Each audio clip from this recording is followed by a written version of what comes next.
আজকের গল্প শকুন্তলা। লেখক অবনীন্দ্রনাথ ঠাকুর। অবনীন্দ্রনাথ ঠাকুর জন্মগ্রহণ করেন 1871 সালের 7ই আগস্ট কলকাতার জোড়াসাঁকো ঠাকুর বাড়িতে। পিতা গুণেন্দ্রনাথ ঠাকুর মূলত চিত্রশিল্পী হিসেবেই তার পরিচয় এবং খ্যাতি, কিন্তু ছবি আঁকার পাশাপাশি সাহিত্য চর্চায়ও তিনি খ্যাতি অর্জন করেছিলেন। বিশেষত রবীন্দ্র সাহিত্যের যুগে তিনি সম্পূর্ণ নিজস্ব পদ্ধতিতে সাহিত্য রচনা করে রবীন্দ্রনাথের পাশাপাশি খ্যাতি অর্জন করেছেন। তার উল্লেখযোগ্য রচনাগুলি হল নালক, বুড়ো আংলা, রাজকাহিনী, শকুন্তলা, ক্ষীরের পুতুল, আপন কথা প্রভৃতি। এই চিত্রশিল্পী এবং সাহিত্যিক 1951 সালের 5ই ডিসেম্বর কলকাতায় মৃত্যুবরণ করেন। আজকে আমরা শুনব তার লেখা শকুন্তলা গল্পটি। এক নিবিড় অরণ্য ছিল, তাতে ছিল বড় বড় বট, সারি সারি তাল তমাল, পাহাড় পর্বত, আর ছিল ছোট নদী মালিনী। মালিনীর জল বড় স্থির, আয়নার মতো। তাতে গাছের ছায়া, নীল আকাশের ছায়া, রাঙা মেঘের ছায়া সকলই দেখা যেত। আর দেখা যেত গাছের তলায় কতগুলি কুটিরের ছায়া। নদী তীরে যে নিবিড় বন ছিল, তাতে অনেক জীবজন্তু ছিল। কত হাঁস, কত বক সারাদিন খালের ধারে, বিলের জলে ঘুরে বেড়াত। কত ছোট ছোট পাখি, কত টিয়া পাখির ঝাঁক গাছের ডালে ডালে গান গাইত, কোটরে কোটরে বাসা বাঁধত। দলে দলে হরিণ, ছোট ছোট হরিণ শিশু কুশের বনে, ধানের ক্ষেতে, কচি ঘাসের মাঠে খেলা করত। বসন্তে কোকিল গাইত, বর্ষায় ময়ূর নাচত। এই বনে 3000 বছরের এক প্রকাণ্ড বট গাছের তলায় মহর্ষি কর্ণদেবের আশ্রম ছিল। সেই আশ্রমে জটাধারী তপস্বী কর্ণ আর মা গৌতমী ছিলেন। তাঁদের পাতার কুটির ছিল, পরনে বাকল ছিল, গোয়াল ভরা গাই ছিল, চঞ্চল বাছুর ছিল, আর ছিল বাকল পরা কতগুলি ঋষি কুমার। তারা কর্ণদেবের কাছে বেদ পড়ত, মালিনীর জলে তর্পণ করত, গাছের ফলে অতিথি সেবা করত, বনের ফুলে দেবতার অঞ্জলি দিত। আর কি করত? বনে বনে হোমের কাঠ কুড়িয়ে বেড়াত। কালো গাই, ধলো গাই মাঠে চড়াতে যেত। সবুজ মাঠ ছিল, তাতে গাই বাছুর চড়ে বেড়াত। বনে ছায়া ছিল, তাতে রাখাল ঋষিরা খেলে বেড়াত। তাদের ঘর গড়বার বালি ছিল, ময়ূর গড়বার মাটি ছিল, বেনু বাঁশের বাঁশি ছিল, বট পাতার ভেলা ছিল, আর ছিল খেলবার সাথী বনের হরিণ, গাছের ময়ূর, আর ছিল মা গৌতমীর মুখে দেব দানবের যুদ্ধ কথা, তাতো কর্ণের মুখে মধুর সামবেদ গান। সকলই ছিল, ছিল না কেবল আঁধার ঘরের মানিক ছোট মেয়ে শকুন্তলা। একদিন নিশুতি রাতে অপ্সরী মেনকা তার রূপের ডালি, দুধের বাছা শকুন্তলা মেয়েকে সেই তপবনে ফেলে রেখে গেল। বনের পাখিরা তাকে ডানায় ঢেকে বুকে নিয়ে সারা রাত বসে রইল। বনের পাখিদেরও দয়া মায়া আছে, কিন্তু সেই মেনকা পাষাণীর কি কিছু দয়া হল? খুব ভোরবেলায় তপবনের যত ঋষি কুমার বনে বনে ফল ফুল কুড়োতে গিয়েছিল। তারা আমলকির বনে আমলকি, হরিতকির বনে হরিতকি, ইংলি ফলের বনে ইংলি কুড়িয়ে নিলে। তারপরে ফুলের বনে পূজার ফুল তুলতে তুলতে পাখিদের মাঝে ফুলের মতন সুন্দর শকুন্তলা মেয়েকে কুড়িয়ে পেলে। সবাই মিলে তাকে কোলে করে তাতো কর্ণের কাছে নিয়ে এলো। তখন সেই সঙ্গে বনের কত পাখি, কত হরিণ সেই তপবনে এসে বাসা বাঁধলে। শকুন্তলা সেই তপবনে, সেই বটের ছায়ায়, পাতার কুটিরে মা গৌতমীর কোলে পিঠে মানুষ হতে লাগল। তারপর শকুন্তলার যখন বয়স হল, তখন তাতো কর্ণ পৃথিবী খুঁজে শকুন্তলার বর আনতে চলে গেলেন। শকুন্তলার হাতে তপবনের ভার দিয়ে গেলেন। শকুন্তলার আপনার মা বাপ তাকে পর করলে, কিন্তু যারা পর ছিল তারা তার আপনার হল। তাতো কর্ণ তার আপনার, মা গৌতমী তার আপনার, ঋষি বালকেরা তার আপনার ভাইয়ের মতো, গোয়ালের গাই বাছুর সেও তার আপনার, এমনকি বনের লতা পাতা তারাও তার আপনার ছিল। আর ছিল তার বড়ই আপনার দুই প্রিয় সখী, অনসূয়া এবং প্রিয়ংবদা। আর ছিল একটি মা হারা হরিণ শিশু, বড়ই ছোট, বড়ই চঞ্চল। তিন সখীর আজকাল অনেক কাজ, ঘরের কাজ, অতিথি সেবার কাজ, সকালে সন্ধ্যায় গাছে জল দেবার কাজ, সহকারে মল্লিকা লতার বিয়ে দেবার কাজ। আর শকুন্তলার দুই সখীর আরেকটি কাজ ছিল, তারা প্রতিদিন মাধবী লতায় জল দিত আর ভাবত কবে ওই মাধবী লতায় ফুল ফুটবে, সেই দিন সখী শকুন্তলার বর আসবে। এছাড়া আর কি কাজ ছিল? হরিণ শিশুর মতো নির্ভয়ে এ বনে সে বনে খেলা করা, ভ্রমরের মতন লতা বিতানে গুনগুন গল্প করা, নয়তো মরালির মতন মালিনীর হিম জলে গা ভাসানো, আর প্রতিদিন সন্ধ্যার আঁধারে বনপথে বনদেবীর মতো তিন সখীতে ঘরে ফিরে আসা, এই কাজ। একদিন দক্ষিণ বাতাসে সেই কুসুম বনে দেখতে দেখতে প্রিয় মাধবীলতার সর্বাঙ্গ ফুলে ভরে উঠল। আজ সখীর বর আসবে বলে চঞ্চল হরিণীর মতো চঞ্চল অনসূয়া প্রিয়ংবদা আরও চঞ্চল হয়ে উঠল। যে দেশে ঋষির তপবন ছিল, সেই দেশের রাজার নাম ছিল দুষ্যন্ত। সেকালে এত বড় রাজা কেউ ছিল না। তিনি পূব দেশের রাজা, পশ্চিম দেশের রাজা, উত্তর দেশের রাজা, দক্ষিণ দেশের রাজা, সব রাজার রাজা ছিলেন। 7 সমুদ্র 13 নদী, সব তাঁর রাজ্য। পৃথিবীর এক রাজা, রাজা দুষ্যন্ত। তার কত সৈন্য সামন্ত ছিল, হাতিশালে কত হাতি ছিল, ঘোড়াশালে কত ঘোড়া ছিল, গাড়িখানায় কত সোনা রূপার রথ ছিল, রাজমহলে কত দাস দাসী ছিল। দেশ জুড়ে তাঁর সুনাম ছিল, ক্রোশ জুড়ে সোনার রাজপুরী ছিল। আর ব্রাহ্মণ কুমার মাধব্য সেই রাজার প্রিয় সখা ছিল। যেদিন তপবনে মল্লিকার ফুল ফুটল, সেই দিন 7 সমুদ্র 13 নদীর রাজা, রাজা দুষ্যন্ত প্রিয় সখা মাধব্যকে বললেন, চলো বন্ধু, আজ মৃগয়ায় যাই। মৃগয়ার নামে মাধব্যের যেন জ্বর এলো। গরিব ব্রাহ্মণ রাজবাড়িতে রাজার হালে থাকে, দুবেলা থাল থাল লুচি মন্ডা, ভার ভার ক্ষীর দই দিয়ে মোটা পেট ঠান্ডা রাখে। মৃগয়ার নামে বেচারার মুখ এতটুকু হয়ে গেল। বাঘ ভালুকের ভয়ে প্রাণ কেঁপে উঠল। না বলবার জো কি, রাজার আজ্ঞা। অমনি হাতিশালে হাতি সাজল, ঘোড়াশালে ঘোড়া সাজল, কোমর বেঁধে পালোয়ান এলো, বর্ষা হাতে শিকারি এলো, ধনুক হাতে ব্যাধ এলো, জাল ঘাড়ে জেলে এলো। তারপর সারথি রাজার সোনার রথ নিয়ে এলো। সিংহদ্বারে সোনার কপাট ঝনঝনা দিয়ে খুলে গেল। রাজা সোনার রথে শিকারে চললেন। দুপাশে 2 রাজহস্তি চামর ঢোলাতে ঢোলাতে চলল। ছত্রধর রাজছত্র ধরে চলল, জয় ঢাক বাজতে বাজতে চলল। আর সর্বশেষে প্রিয় সখা মাধব্য এক খোঁড়া ঘোড়ায় হট হট করে চললেন। ক্রমে রাজা এ বন সে বন ঘুরে শেষ মহাবনে এসে পড়লেন। গাছে গাছে বেত ফাঁদ পাততে লাগলো, খালে বিলে জেলে জাল ফেলতে লাগলো।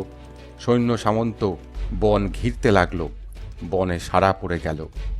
গাছে গাছে কত পাখির ছানা পাতার ফাঁকে ফাঁকে কচি পাতার মতন ছোট ডানা নাড়ছিল, রাঙা ফলের মতন ডালে দুলছিল, আকাশে উড়ে যাচ্ছিল, কোটরে ফিরে আসছিল, কিচমিচ করছিল। ব্যাধের সারা পেয়ে বাসা ফেলে কোটর ছেড়ে কে কোথায় পালাতে লাগলো। মোষ গরমের দিনে ভিজে কাদায় পড়ে ঠান্ডা হচ্ছিল। তারা পেয়ে শিং উঁচিয়ে ঘাড় বেঁকিয়ে গহন বনে পালাতে লাগলো। হাতি সুরে করে জল ছিটিয়ে গা ধুচ্ছিল, শাল গাছে গা ঘষছিল, গাছের ডাল ঘুরিয়ে মশা তাড়াচ্ছিল। ভয় পেয়ে সুর তুলে পদ্মবন দোলে ব্যাধের জাল ছিঁড়ে পালাতে আরম্ভ করলে। বনে বাঘ হাঁকার দিয়ে উঠল, পর্বতে সিংহ গর্জন করে উঠল, সারা বন কেঁপে উঠল। কত পাখি, কত বড়া, কত বাঘ, কত ভালুক, কেউ জালে ধরা পড়ল, কেউ ফাঁদে বাঁধা পড়ল, কেউ বা তলোয়ারে কাটা গেল। বনে হাহাকার পড়ে গেল। বনের বাঘ বন দিয়ে, জলের কুমির জল দিয়ে, আকাশের পাখি আকাশ ছেয়ে পালাতে আরম্ভ করলে। ফাঁদ নিয়ে ব্যাত পাখির সঙ্গে ছুটল, তীর নিয়ে বীর বাঘের সঙ্গে গেল, জাল ঘাড়ে জেলে মাছের সঙ্গে চলল। রাজা সোনার রথে এক হরিণের সঙ্গে ছুটলেন। হরিণ প্রাণ ভয়ে হাওয়ার মতন রথের আগে দৌড়িয়েছে। সোনার রথ তার পাছে বিদ্যুতের বেগে চলেছে। রাজার সৈন্য সামন্ত, হাতি, ঘোড়া, প্রিয় সখা মাধব্য কত দূরে কোথায় পড়ে রইল। কেবল রাজার রথ আর বনের হরিণ নদীর ধার দিয়ে, বনের ভিতর দিয়ে, মাঠের উপর দিয়ে ছুটে চলল। যখন গহন বনে এই শিকার চলছিল, তখন সেই তপবনে সকলে নির্ভয়ে ছিল। গাছের ডালে টিয়া পাখি লাল ঠোঁটে ধান খুঁটছিল, নদীর জলে মনের সুখে হাঁস ভাসছিল, কুশবনে পোষা হরিণ নির্ভয়ে খেলা করছিল, আর শকুন্তলা, অনসূয়া, প্রিয়ংবদা তিন সখী কুঞ্জবনে গুনগুন গল্প করছিল। এই তপবনে সকলে নির্ভয়, কেউ কারো হিংসা করে না। মহাযোগী কর্ণের তপ বলে বাঘে গরুতে এক ঘাটে জল খায়। হরিণ শিশু ও সিংহ শাবক এক বনে খেলা করে। এ বনে রাজাদেরও শিকার করা নিষেধ। রাজার শিকার সেই হরিণ ঊর্ধ্বশ্বাসে এই তপবনের ভিতর চলে গেল। রাজাও অমনি ধনুস্বর ফেলে ঋষি দর্শনে চললেন। সেই তপবনে সোনার রথে পৃথিবীর রাজা আর মাধবী কুঞ্জে রূপসী শকুন্তলা দুজনে দেখা হল। এদিকে মাধব্য কি বিপদেই পড়েছে, আর সে পারে না। রাজভোগ না হলে তার চলে না। নরম বিছানা ছাড়া ঘুম হয় না, পালকি ছাড়া সে এক পা চলে না। তার কি সারাদিন ঘোড়ার পিঠে চড়ে ওই বরা যায়, ওই বাঘ পালায় করে এ বন সে বন ঘুরে বেড়ানো পোষায়? পল্ললের পাতা পচা কষা জলে কি তার তৃষ্ণা ভাঙে? ঠিক সময় রাজভোগ না পেলে সে অন্ধকার দেখে। তার কি সারাদিনের পর একটু আতপোড়া মাংসে পেট ভরে? পাতার বিছানায় মশার কামড়ে তার কি ঘুম হয়? বনে এসে ব্রাহ্মণ মহা মুশকিলে পড়েছে। সমস্ত দিন ঘোড়ার পিঠে ফিরে সর্বাঙ্গে দারুণ ব্যথা। মশার জ্বালায় রাত্রে নিদ্রা নেই, মনে সর্বদা ভয়। ওই ভালুক এলো, ওই বুঝি বাঘে ধরলে। ভয়ে ভয়ে বেচারা আতখানা হয়ে গেছে। রাজাকে কত বোঝাচ্ছে, মহারাজ রাজ্য ছাড়খাড়ে যায়, শরীর মাটি হলো, আর কেন, রাজ্যে চলুন। রাজা তবু শুনলেন না। শকুন্তলাকে দেখে অবধি রাজকার্য ছেড়ে, মৃগয়া ছেড়ে তপস্বীর মতন সেই তপবনে রইলেন। রাজ্যে রাজার মা ব্রত করেছেন, রাজাকে ডেকে পাঠালেন, তবু রাজ্যে ফিরলেন না।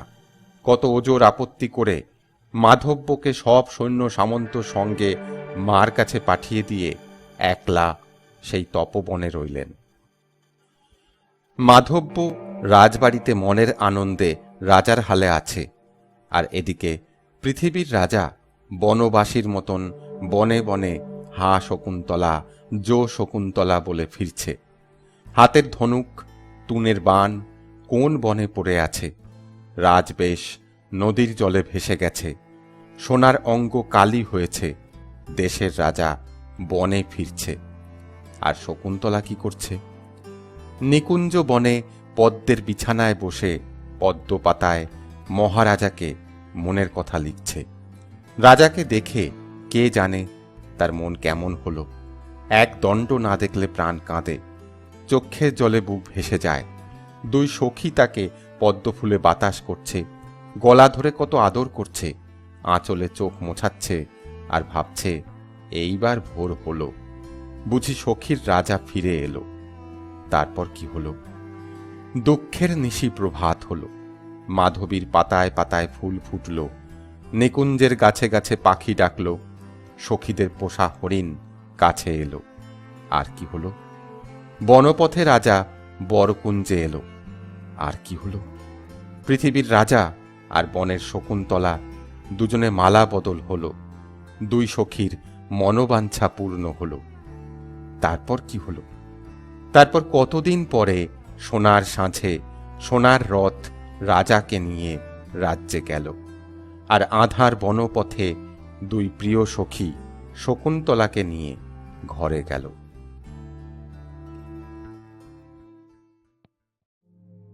রাজা রাজ্যে চলে গেলেন, আর শকুন্তলা সেই বনে দিন গুনতে লাগল।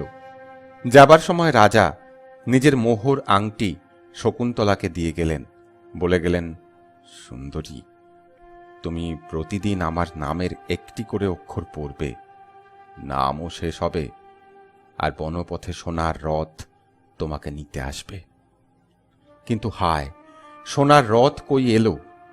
কত দিন গেল, কত রাত গেল, দুষ্যন্ত নাম কতবার পড়া হয়ে গেল, তবু সোনার রথ কই এলো? হায় হায়, সোনার সাঁঝে সোনার রথ সেই যে গেল, আর ফিরল না। পৃথিবীর রাজা সোনার সিংহাসনে, আর বনের রানী কুটির দুয়ারে, দুইজনে দুইখানে। রাজার শোকে শকুন্তলার মন ভেঙে পড়ল।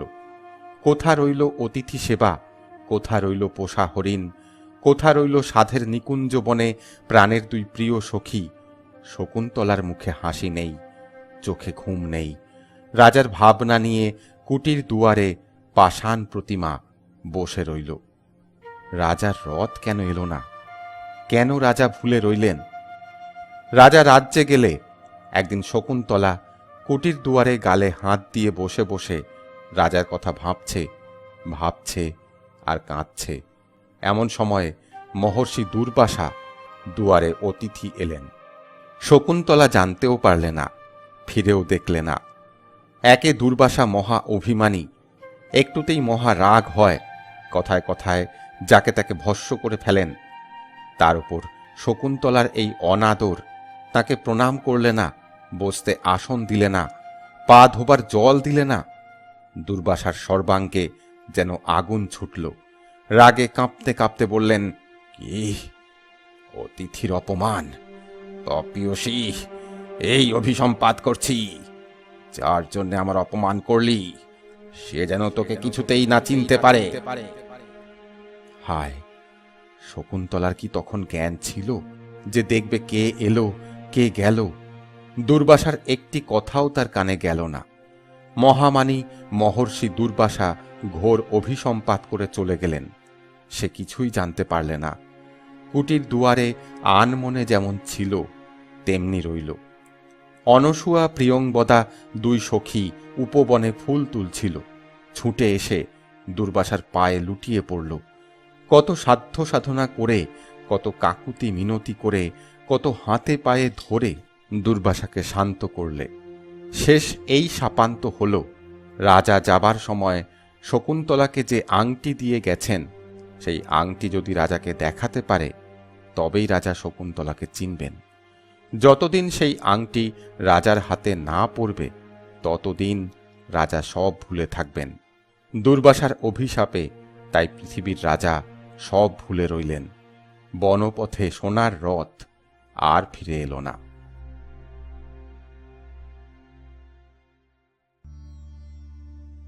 এদিকে দুর্বাসাও চলে গেলেন, আর তাতকর্ণও তপবনে ফিরে এলেন। সারা পৃথিবী খুঁজে শকুন্তলার বর মেলেনি।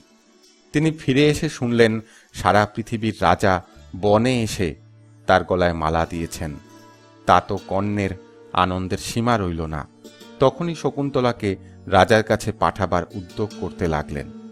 দুঃখে অভিমানে শকুন্তলা মাটিতে মিশেছিল। তাকে কত আদর করলেন, কত আশীর্বাদ করলেন।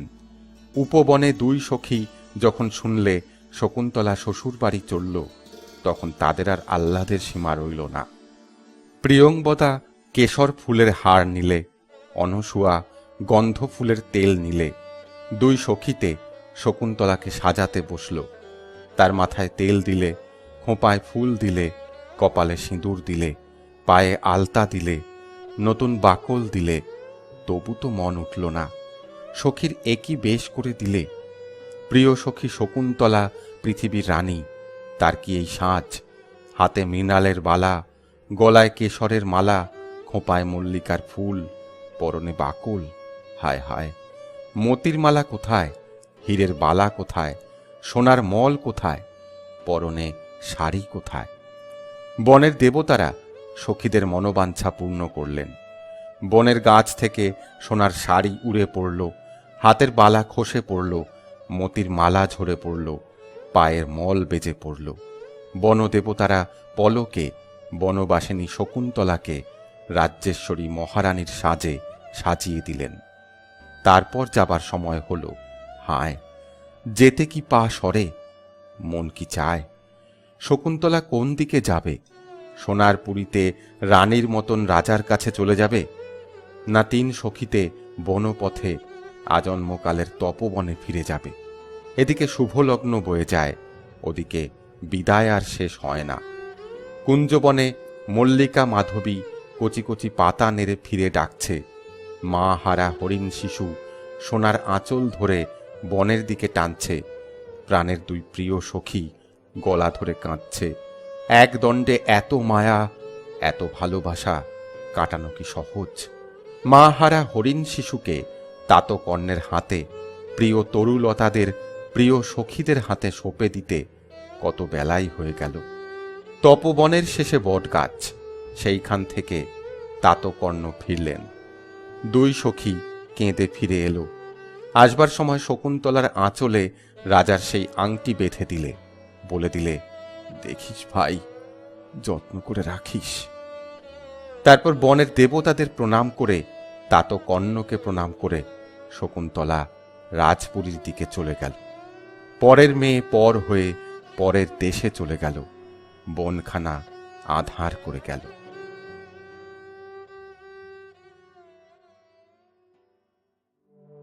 ঋষির অভিশাপ কখনো মিথ্যে হয় না। রাজপুরে যাবার পথে শকুন্তলা একদিন শচীতীর্থের জলে গা ধুতে গেল। সাঁতার জলে গা ভাসিয়ে, নদীর জলে ঢেউ নাচিয়ে শকুন্তলা গা ধুলে। রঙ্গ ভরে অঙ্গের শাড়ি জলের উপর বিছিয়ে দিলে। জলের মতো চিকন আঁচল জলের সঙ্গে মিশে গেল, ঢেউয়ের সঙ্গে গড়িয়ে গেল। সেই সময় দুর্বাসার সাপে রাজার সেই আংটি শকুন্তলার চিকন আঁচলের এক কোণ থেকে অগাধ জলে পড়ে গেল। শকুন্তলা জানতেও পারলে না। তারপর ভিজে কাপড়ের তীরে উঠে কালো চুল এলো করে হাসি মুখে শকুন্তলা বনের ভিতর দিয়ে রাজার কথা ভাবতে ভাবতে শূন্য আঁচল নিয়ে রাজপুরে চলে গেল। আংটির কথা মনেই পড়ল না। দুর্বাসার সাপে রাজা শকুন্তলাকে একেবারে ভুলে বেশ সুখে আছেন। 7 ক্রোশ জুড়ে রাজার 7 মহল বাড়ি, তার এক এক মহলে এক এক রকম কাজ চলছে। প্রথম মহলে রাজসভা, সেখানে সোনার থামে সোনার ছাদ, তার তলায় সোনার সিংহাসন, সেখানে দোষী নির্দোষের বিচার চলছে। তারপর দেব মন্দির, সেখানে সোনার দেয়ালে মানিকের পাখি, মুক্তোর ফল, পান্নার পাতা, মাঝখানে প্রকাণ্ড হোমকুণ্ড, সেখানে দিবারাত্রি হোম হচ্ছে। তারপর অতিথিশালা, সেখানে সোনার থালায় 2 সন্ধ্যা লক্ষ লক্ষ অতিথি খাচ্ছে। তারপর নৃত্যশালা, সেখানে নাচ চলছে। শানের উপর সোনার নূপুর রুনুঝুনু বাজছে, স্ফটিকের দেয়ালে অঙ্গের ছায়া তালে তালে নাচছে। সঙ্গীতশালায় গান চলছে। সোনার পালঙ্কে পৃথিবীর রাজা রাজা দুষ্যন্ত বসে আছেন। দক্ষিণ দুয়ারি ঘরে দক্ষিণের বাতাস আসছে। শকুন্তলার কথা তার মনেই নেই। হায়, দুর্বাসার সাপে, সুখের অন্তঃপুরে সোনার পালঙ্কে রাজা সব ভুলে রইলেন। আর শকুন্তলা কত ঝড় বৃষ্টিতে কত পথ চলে রাজার কাছে এলো। রাজা চিনতেও পারলেন না। বললেন, কন্যে, তুমি কেন এসেছ? কি চাও? টাকা কড়ি চাও, না ঘর বাড়ি চাও? কি চাও? শকুন্তলা বললে, মহারাজ, আমি টাকা চাই না, কড়িও চাই না, ঘর বাড়ি কিছুই চাই না। আমি চাই তোমায়। তুমি আমার রাজা, আমার গলায় মালা দিয়েছ, আমি তোমায় চাই। রাজা বললেন, ছি ছি কন্যে, একই কথা। তুমি হলে বনবাসিনী তপস্বিনী, আমি হলেম রাজ্যেশ্বর মহারাজা। আমি তোমায় কেন মালা দেব? টাকা চাও, টাকা নাও। ঘর বাড়ি চাও, তাও নাও। গায়ের গহনা চাও, তাও নাও। রাজ্যেশ্বরী হতে চাও, এ কেমন কথা?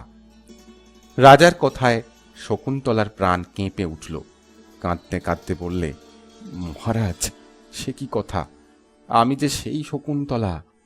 আমায় ভুলে গেলে? মনে নেই মহারাজ, সেই মাধবীর বনে একদিন আমরা 3 সখীতে গুনগুন গল্প করেছিলুম।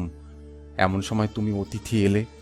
সখীরা তোমার পা ধোবার জল দিলে, আমি আঁচলে ফল এনে দিলেম, তুমি হাসি মুখে তাই খেলে। তারপর একটা পদ্মপাতায় জল নিয়ে আমার হরিণ শিশুকে খাওয়াতে গেলে সে ছুটে পালালো। তুমি কত ডাকলে, কত মিষ্টি কথা বললে, কিছুতে এলো না। তারপর আমি ডাকতেই আমার কাছে এলো, আমার হাতে জল খেলো। তুমি আদর করে বললে, দুজনেই বনের প্রাণী কিনা, তাই এত ভাব। শুনে সখীরা হেসে উঠল। আমি লজ্জায় মরে গেলেম। তারপর মহারাজ, তুমি কতদিন তপস্বীর মতন সেই বনে রইলে। বনের ফল খেয়ে, নদীর জল খেয়ে কতদিন কাটালে। তারপর একদিন পূর্ণিমা রাতে মালিনীর তীরে নিকুঞ্জ বনে আমার কাছে এলে, আমার গলায় মালা দিলে। মহারাজ, সে কথা কি ভুলে গেলে? যাবার সময় তুমি মহারাজ আমার হাতে তোমার আংটি পরিয়ে দিলে। প্রতিদিন তোমার নামের একটি করে অক্ষর পড়তে বলে দিলে। বলে গেলে নামও শেষ হবে, আর আমায় নিতে সোনার রথ পাঠাবে। কিন্তু মহারাজ, সোনার রথ কই পাঠালে? সব ভুলে রইলে। মহারাজ, এমনি করে কি কথা রাখলে? বনবাসিনী শকুন্তলা রাজার কাছে কত অভিমান করলে, রাজাকে কত অনুযোগ করলে। সেই কুঞ্জবনের কথা, সেই 2 সখীর কথা, সেই হরিণ শিশুর কথা, কত কথাই মনে করিয়ে দিলে। তবু রাজার মনে পড়ল না। শেষে রাজা বললেন, কই কন্যা, দেখি তোমার সেই আংটি। তুমি যে বললে আমি তোমায় আংটি দিয়েছি, কই দেখাও দেখি কেমন আংটি। শকুন্তলা তাড়াতাড়ি আঁচল খুলে আংটি দেখাতে গেল, কিন্তু হায়, আঁচল শূন্য। রাজার সেই 7 রাজার ধন 1 মানিকের বরণ আংটি কোথায় গেল? এতদিনে দুর্বাসার সাপ ফলল। হায়, রাজাও তার পর হলেন। পৃথিবীতে আপনার লোক কেউ রইল না। মাগো বলে শকুন্তলা রাজসভায় শানের ওপর ঘুরে পড়ল। তার কপাল ফুটে রক্ত ছুটল। রাজার সভায় হাহাকার পড়ে গেল। সেই সময় শকুন্তলার সেই পাষাণী মা মেনকা স্বর্গপুরে ইন্দ্র সভায় বীণা বাজিয়ে গান গাইছিল।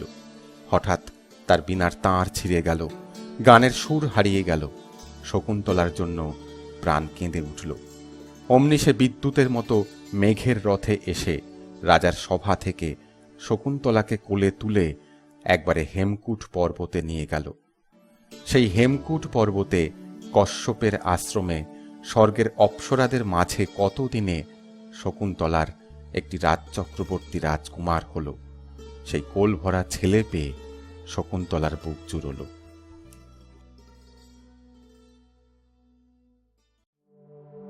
শকুন্তলা তো চলে গেল। এদিকে রাজবাড়ির জেলেরা একদিন শচীতীর্থের জলে জাল ফেলতে আরম্ভ করলে। রূপালী রঙের সরল পুঁটি, চাঁদের মতো পায়রা চাঁদা, সাপের মতো বান মাছ, দাঁড়াওয়ালা চিংড়ি, কাঁটা ভরা বাটা, কত কি জালে পড়ল। সোনালি রূপালী মাছে নদীর পার মাছের ঝুড়ি যেন সোনায় রূপায় ভরে গেল। সারাদিন জেলেদের জালে কত রকমের কত যে মাছ পড়ল তার ঠিকানা নেই। শেষে ক্রমে বেলা পড়ে এলো। নীল আকাশ, নদীর জল, নগরের পথ আঁধার হয়ে এলো। জেলেরা জাল গুড়িয়ে ঘরে চলল। এমন সময় এক জেলে জাল ঘাড়ে নদী তীরে দেখা দিল। প্রকাণ্ড জালখানা মাথার ওপর ঘুরিয়ে নদীর ওপর উড়িয়ে দিলে মেঘের মতো কালো জাল আকাশে ঘুরে নদীর এপার ওপার দুপার জুড়ে জলে পড়ল। সেই সময় মাছের সর্দার, নদীর রাজা বুড়ো মাছ রুই অন্ধকারে সন্ধ্যার সময় সেই নদী ঘেরা কালো জালে ধরা পড়ল। জেলেপাড়ায় রব উঠল, জাল কাটবার গুরু মাছের সর্দার বুড়ো রুই এতদিনে জালে পড়েছে। যে যেখানে ছিল নদী তীরে ছুটে এলো। তারপর অনেক কষ্টে মাছ ডাঙায় উঠল। এত বড় মাছ কেউ কখনো দেখেনি। আবার যখন সেই মাছের পেট চিরতে 7 রাজার ধন 1 মানিকের আংটি জ্বলন্ত আগুনের মতন ঠিকরে পড়ল, তখন সবাই অবাক হয়ে রইল। যার মাছ তার আনন্দের সীমা রইল না। গরিব জেলে যেন আকাশের চাঁদ হাতে পেলে, মাছের ঝুড়ি ছেঁড়া জাল জলে ফেলে মানিকের আংটি শ্যাকরার দোকানে বেচতে চলল। রাজা শকুন্তলাকে যে আংটি দিয়েছিলেন সেই আংটি শচীতীর্থে গা ধোবার সময় তার আঁচল থেকে যখন জলে পড়ে যায়, তখন রুই মাছটা খাবার ভেবে গিলে ফেলেছিল। জেলের হাতে রাজার মোহর আংটি দেখে শ্যাকরা কোটালকে খবর দিলে। কোটাল জেলেকে মারতে মারতে রাজসভায় হাজির করলে। বেচারা জেলে রাজদরবারে দাঁড়িয়ে কাঁপতে কাঁপতে কেমন করে মাছের পেটে আংটি পেয়েছে নিবেদন করলে। রাজমন্ত্রী দেখলেন সত্যিই আংটিতে মাছের গন্ধ। জেলে ছাড়া পেয়ে মোহরের তোড়া বকশিস নিয়ে নাচতে নাচতে বাড়ি গেল। এদিকে আংটি হাতে পড়তেই রাজার তপবনের কথা সব মনে পড়ে গেল। শকুন্তলার শোকে রাজা যেন পাগল হয়ে উঠলেন। বিনা দোষে তাকে দূর করে দিয়ে প্রাণ যেন তুষের আগুনে পুড়তে লাগল। মুখে অন্য কথা নেই, কেবল হাঁ শকুন্তলা, হাঁ শকুন্তলা। আহারে বিহারে শয়নে স্বপনে কিছুতে সুখ নেই। রাজকার্যে সুখ নেই, অন্তঃপুরে সুখ নেই, উপবনে সুখ নেই, কোথাও সুখ নেই। সঙ্গীতশালায় গান বন্ধ হল, নৃত্যশালায় নাচ বন্ধ হল, উপবনে উৎসব বন্ধ হল।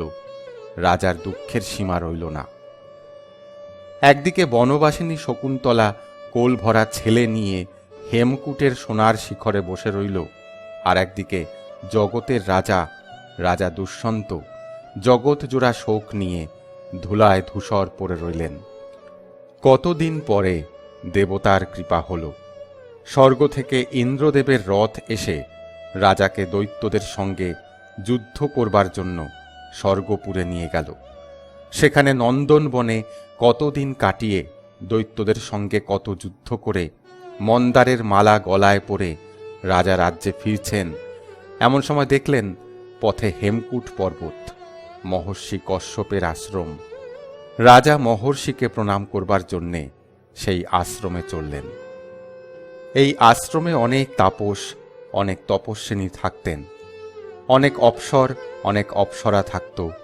আর থাকত শকুন্তলা আর তার পুত্র রাজপুত্র সর্বদমন। রাজা দুষ্যন্ত যেমন দেশের রাজা ছিলেন, তাঁর সেই রাজপুত্র তেমনি বনের রাজা ছিল। বনের যত জীবজন্তু তাকে বড়ই ভালোবাসত। সেই বনে 7 ক্রোশ জুড়ে একটা প্রকাণ্ড বটগাছ ছিল। তার তলায় একটা প্রকাণ্ড অজগর দিন রাত্রি পড়ে থাকত। এই গাছতলায় সর্বদমনের রাজসভা বসত।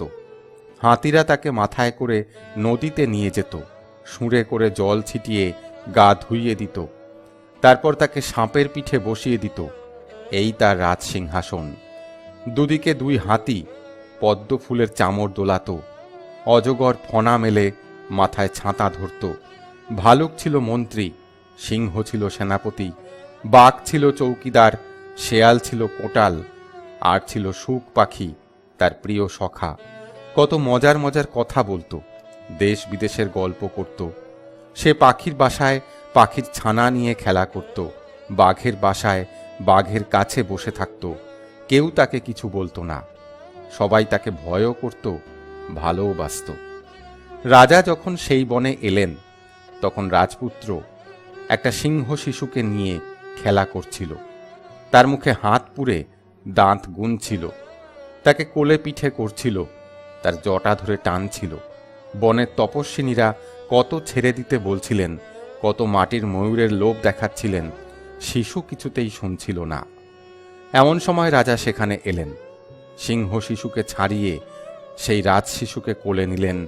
দুষ্ট শিশু রাজার কোলে শান্ত হল। সেই রাজ শিশুকে কোলে করে রাজার বুক যেন জুড়িয়ে গেল। রাজা তো জানেন না যে এ শিশু তারই পুত্র। ভাবছেন, পরের ছেলেকে কোলে করে মন কেন এমন হলো, এর উপর কেন এত মায়া হলো। এমন সময় শকুন্তলা অঞ্চলের নিধি কোলের বাছাকে খুঁজতে খুঁজতে সেইখানে এলেন। রাজা রানীতে দেখা হলো। রাজা আবার শকুন্তলাকে আদর করলেন, তার কাছে ক্ষমা চাইলেন। দেবতার কৃপায় এতদিনে আবার মিলন হল। দুর্বাসার শাপান্ত হল। কশ্যপ অদিতিকে প্রণাম করে রাজা রানী রাজপুত্র কোলে রাজ্যে ফিরলেন।